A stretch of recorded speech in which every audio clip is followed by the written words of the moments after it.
yung babae po. I suppose, Dr. Winston, marami kang video ng torture eh. Will grant you that na maraming torture na nangyari and everything. Ewan ko kung makita pa lahat yung torture. Ang tanong ko muna, with regards to these four male witnesses that were present, how did they enter our country? Para mailagay natin paano mapunta sa Pogo. Chinek po namin yung entry visas po nitong mga foreign victims po natin. Kadalasan mo sa kanila na dumarating po bilang tourist po yung kanilang visa. Then pag nandito na po sila sa Pilipinas, they convert their visas into 90 or yung working visa. So nakikipagtulungan po namin sa immigration, your honors, nakikita po namin na yung actual visas po nila ay hindi po doon sa actual na pogo na pinagtatrabahuan po nila. So ibang kumpanya ang nakalagay doon sa kanilang working visa. Yun po kadalasan nakikita natin sa mga rates natin, Mr. Chair. So, actually, hindi sila dumaan sa PAGCOR or ano man yung company na supposed to be applicant ng PAGCOR. Diba? Dahil paano nila ipapacilitate o bibigyan ng AER, Alien Employment Permit, kung pumasok sila as tourist, then papakonvert na lang bigla. Dahil pag mag-expire na yung binigay na visa natin dito. Mr. Chair, nakikipag-ugnayan nga po kami sa PAGCOR sapagkat nakikita namin nila Attorney Jessa na karamihan sa kanila wala ko talaga mga OGL, di ko ba ma'am? Pag nare-raid na po namin, saka lang namin nakikita na yung declaration po nila, halimbawa, may declaration silang 30 na may OGL o yung online gaming employee license, 30 yung actual na declare, for example, pero ma-rescue po natin 300 to 800. Kasi ang misconception namin, dinadala sila in groups to work as Pogo operators dito. Dadalhin sila sa hub. I-apply sila in batches para magbigyan ng visa. Ito kasi iba yung manner of entry nila, manner of how they were hired or ano eh. Paano ipinasok doon sa ganun? Mr. Chair, allow me to provide proper context po. Yes, thank you. Thank you, Mr. Chair, for that question. Actually po, yung influx ng mga Chinese nationals working in Pogos started as early as 2017 to 2019. The peak was on 2019. Ano po yung phenomenon na meron tayo dito? This was the time na meron tayong visa upon arrival, specifically for the Chinese nationals. Yung mga visa sa upon-arrival po na yon, sa aming pag-aaral, nakita po namin, nagkaroon ng mga bultuhang conversions po, Mr. Chair.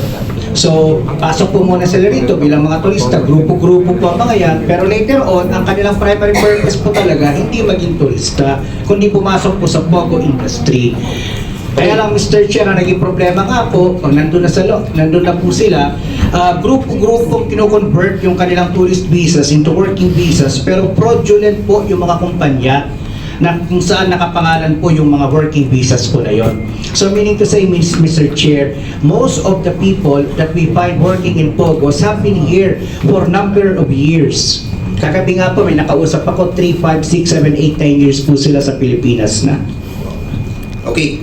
Wala tayong dole representative. No, Mr. Chair. Wait. We just have to finish yung videos. Lima na lang ata yun. I just wanted to present the evil of these illegal activities that was perpetrated. Isa pala yung nakita natin what this representation wanted is ma-establish lang muna natin yung evil nung ginawang illegal activity na yon. At basically we need to see this, no? So siguro doon muna tayo, and then we will be presenting siguro, kasi meron atang isang Pilipino dito. Meron isang Pilipino dito, so siya yung ating pakinggan para makita natin kung anong ginawa sa kanya. Sige, go ahead. Secretariat, yung sa babae po ba yung kasunod? Okay. Tingnan po natin yung next torture. Ayan nga po, yan din po ay napagkamalan din po na di umano ay isa sa mga nagbigay sa amin ng impormasyon doon sa Lucky South. Nagtaka po yung tumakas, nahuli po dahil sa nahuli nga po siya. Ayan, ang kaparusahan po lagi talaga ay todo-todong pambubugbog o torture po. Next po.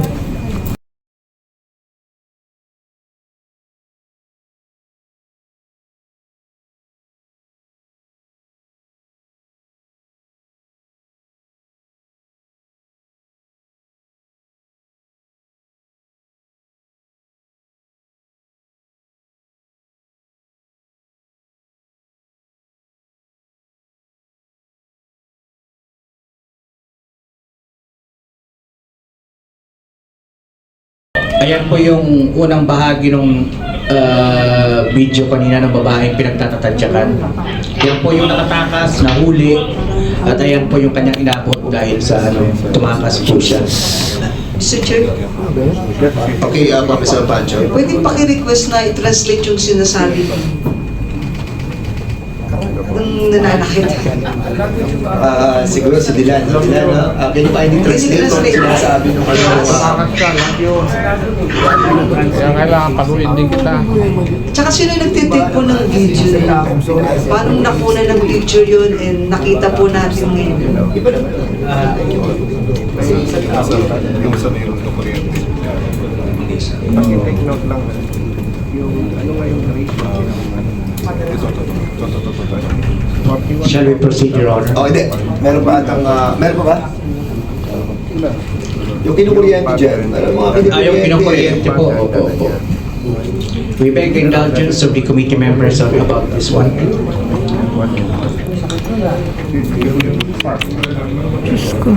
Yan po yung purpose ng mga nakikita nating electric tasers sa mga nare-raid natin. Oh my mga God. co-ops, mga Jesus. scam farms po na tinatawag. Hindi ko pa. Basta yung Grabe pala tong pogo na to. O next, dali. Ilan pa yan? Isa na lang. Isa na lang, dalawa pa. Ito mo na, ano yan? Sige, next. Next. last po. Ay, yung kwan. Yung dalawang lalaki. Actually, we have seen a video. Can you kindly tell us, Dr. Winston, Fine na yun. Yung sexual torture po. yung sexual torture na ginagawa? But, Before that, Your Honor, ito pong Malaysian po ito, subject for rescue. Unfortunately, natagpuan po siyang patay noong nakaraang taon. Malaysian po ito. Humingi po ng tulong sa atin yung Malaysian Embassy. Pero hindi na po natin inabot ang buhay po yan. Now, Mr. Chair, for the other videos, maybe request, because some of us here do not have a low tolerance of, watching all of these tortures, especially women. Maybe request, Mr. Chair, that no longer show these videos. Remember, we are live streaming on YouTube.